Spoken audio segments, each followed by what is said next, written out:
اكتر 10 مسلسلات اتفرج عليها الناس في تاريخ الدراما. والله يا جماعه مش هتصدقوا ايه هم اكتر 10 مسلسلات اتفرج عليها الناس في تاريخ الدراما التركيه. تيجوا نشوف.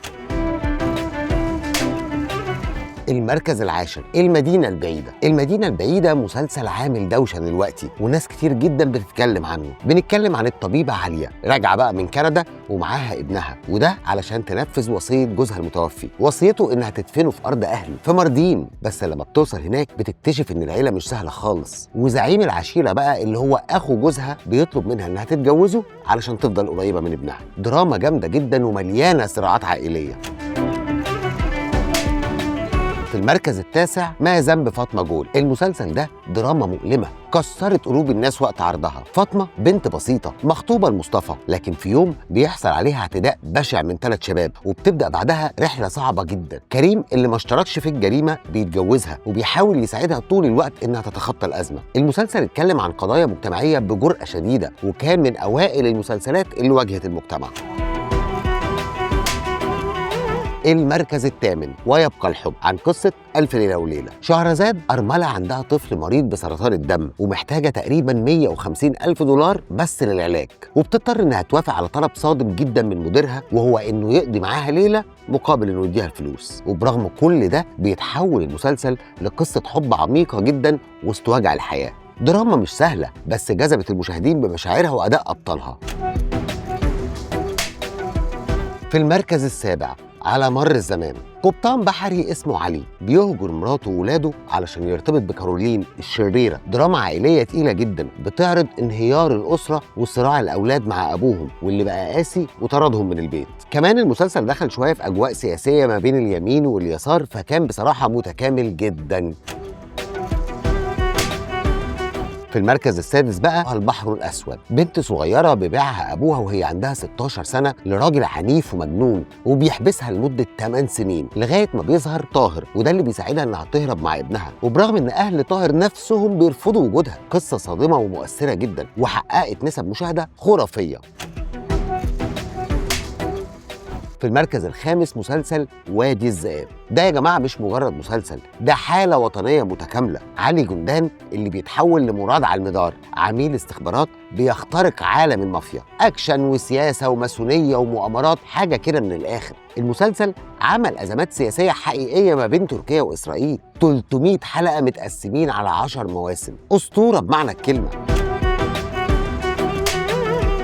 في المركز الرابع بقى، مسلسل الأوراق المتساقطة. دراما عائلية من أروع ما يكون. علي رضا بيك ومراته خيرية قضوا حياتهم كلها في تربية أولادهم. عندهم 5 أولاد، لكن بعد ما رجعوا من الريف لإسطنبول بعد 20 سنة الدنيا اتقلبت من فوق لتحت. الأب اللي كان سياسياً مغيب عن المدينة بيرجع بقى يعيش في وسط ضغوط وتقاليد جديدة عليه، وأولاده بيبدأوا يتغيروا مع الوقت. في واحد منهم اللي هو شوكت بيحب فاتون وهي أصلاً متجوزة. صراعات عائلية على أعلى مستوى. وفي المركز الثالث، مسلسل أزل. قصة 4 أصحاب، جنكيز وعلي وعمر وعائشة. في يوم جنكيز بيشترك في سرقة كازينو وعلي بالغلط بيقتل الحارس. القضية كلها بتتلفق ضد عمر وعائشة بتشهد ضده. عمر بيتسجن وبيهرب ويغير شكله واسمه لأزل، ويبدأ بقى رحلة انتقام. قصة مليانة تخطيط ودهاء وذكاء وخيانة وإعادة صياغة للعدالة بشكل عام. في المركز الثاني، العشق الممنوع، مهند وسمر. وده بقى يا جماعة واحد من أشهر المسلسلات التركية في كل الأوقات. سمر بنت جميلة متجوزة عدنان غصب عنها، بس قلبها بينبض لحد تاني، مهند. طبعا الحب الممنوع بيتغلب على العادات والتقاليد، وحتى أجيال عائلة عدنان بتدخل في الحب والخيانة. كل مرة الحلقة تنزل فيها سمر ومهند بيكون عليهم ضغط رهيب جدا من المشاهدين. أما بقى في المركز الأول فمعانا مسلسل قصر الحب. في المركز الأول مسلسل قصر الحب، سمين أو حسام بيورث فلوس كتير قوي، وبيقابل بهار أو مرام في النسخة المدبلجة، رسامة موهوبة، والحب بيجمع ما بينهم. وبعدين بيقرروا يرجعوا لتركيا علشان يتجوزوا، لكن بهار بتكتشف عالم التقاليد الصارمة لعيلة سمين، والخلاف الثقافي بيدخلهم في صراعات قوية جدا. مسلسل بيجمع ما بين الحب والثقافة والصدام العائلي، والنتيجة أعلى ريتنج في التاريخ.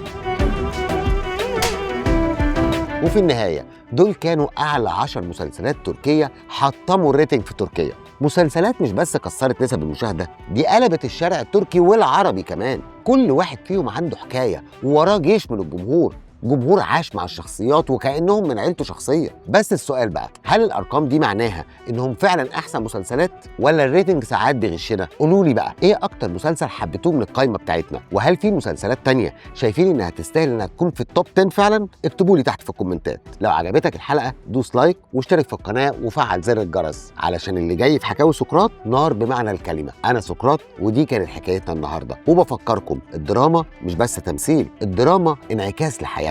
واشوفكم بقى في الحلقة الجاية. سلام.